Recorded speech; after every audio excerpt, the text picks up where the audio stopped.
안녕하세요. 오늘 저희와 함께 좀 깊게 들어가 볼 주제는 바로 농생태학, 그리고 농식품 시스템입니다. 네, 당신이 보내주신 여러 연구 보고서들, 또 글들, 이걸 바탕으로요.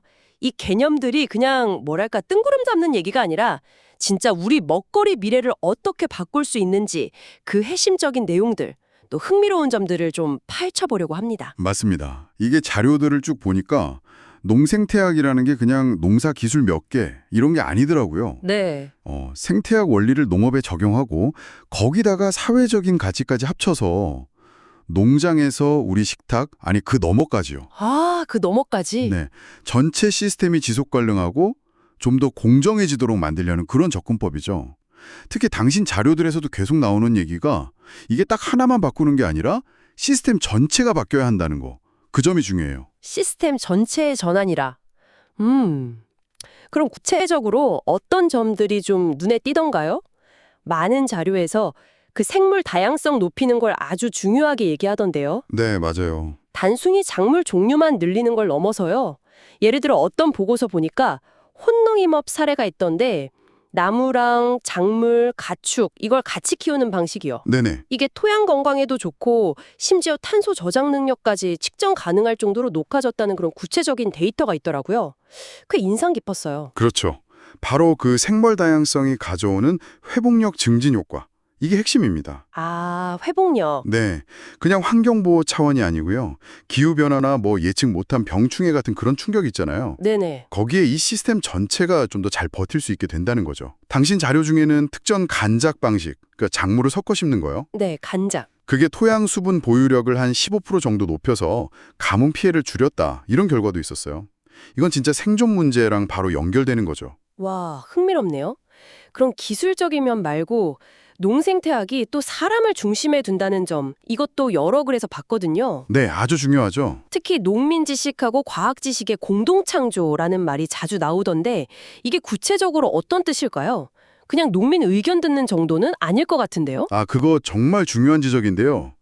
자료들에서 말하는 공동창조는요, 위에서 아래로 기술을 그냥 자 쓰세요 하고 내려보내는 게 아니에요. 아하, 농민들이 현장에서 쌓은 경험, 그 전통 지식, 이걸 과학적인 연구 결과랑 동등한 위치에 놓고 같이 만들어가는 과정이에요. 동등한 위치요? 네, 예를 들어서 그 동아프리카 푸시풀 기술 성공 사례 분석 자료가 있었잖아요. 네, 봤어요. 거기 보면 연구자들이 처음 아이디어를 내긴 했지만 실제로 이게 퍼지고 제대로 쓰이는 과정에서는 그 지역 농민들의 피드백, 또 그분들이 막 바꿔서 적용한 거, 그게 결정적이었다고 분석하더라고요.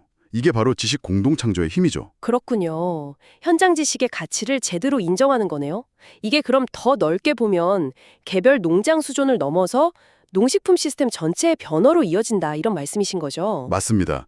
생산부터 소비, 심지어 폐기까지 다 아우르는 거예요. 네. 예를 들어서 여러 자료에서 강조하는 짧은 유통 경로 있잖아요. 네, 직거래 같은 거. 그렇죠. 그게 단순히 물건 신선하게 받는 문제만이 아니고요. 생산자랑 소비자 사이에 신뢰를 쌓고 지역 경제도 살리고 더 나아가서는 식량 주권이라는 개념하고도 연결이 돼요. 식량 주권이요? 네. 그냥 먹을 거 확보하는 걸 넘어서 지역 공동체가 자기들 식량 시스템을 스스로 결정할 권리를 말하는 건데요. 당신 자료들 보니까 짧은 유통 경로가 이걸 강화하는 아주 중요한 수단이라고 나와 있더라고요. 자원순환 문제도 비슷하고요. 그렇군요. 하지만 이게 현실적으로 어려움도 만만치 않다 이렇게 지적하는 보고서들도 있었어요. 물론 있죠. 특히 기존 농업 정책이나 시장 구조 자체가 막 대규모로 한 가지만 키우는 단작에 유리하게 돼 있어서 농생태학적으로 바꾸려는 걸 가로막는다. 이런 비판이 꽤 날카롭더라고요. 잠비아 코마코 프로젝트 성공 사례 그 뒤에도 보면 초기 자금 구하고 물건 팔고 찾는 게 엄청 힘들었다. 이런 내용도 있었고요. 물론입니다. 전환에는 당연히 비용도 들고 시간도 걸리고요. 정책이나 제도적인 벽이 분명히 있어요. 네. 근데 주목할 점은 당신 자료 중에 경제성 분석한 연구들을 보면요. 초기 투자 지나고 나면 장기적으로 봤을 때 농생태학 농장들이 기존 방식보다 오히려 더 안정적인 수익을 내거나 적어도 비슷한 수준은 유지하는 경우가 많다는 거예요. 아, 정말요? 네. 인도 시킴주가 완전히 유기농으로 전환한 사례 연구 같은 거 보면 처음엔 어려웠지만 결국 생태관광 같은 거랑 연결해서 새로운 가치를 만들어냈다고 강조하거든요. 중요한 건 이런 잠재력을 진짜 현실로 만들려면 정책적인 지원하고 사회적인 인식 변화, 이게 꼭 필요하다는 거죠. 그렇다면 이 모든 얘기가 당신에게 던지는 질문은 뭘까요? 오늘 쭉 살펴본 것처럼 농생태학은 그냥 친환경 농사법 이걸 넘어서 우리 사회의 식량 시스템 전체, 또 건강, 환경, 그리고 공동체의 미래까지 다시 설계할 수 있는 그런 잠재력을 가진 접근법이다. 이걸 당신의 자료들이 보여주고 있는 것 같습니다. 여기서 한 걸음만 더 나아가서 생각해 볼 지점이 있을 것 같은데요. 오늘 저희가 주로 생태학적, 경제적, 사회적 측면을 봤잖아요. 네. 그런데 이런 농생태학적인 전환이 우리 사회의 문화적 다양성하고는 어떻게 만날 수 있을까? 이 점이에요.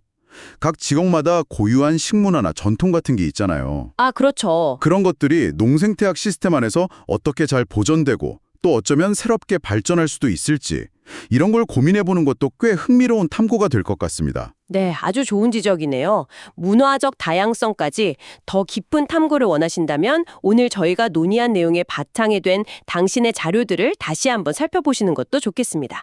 그럼 다음 분석에서 다시 뵙겠습니다.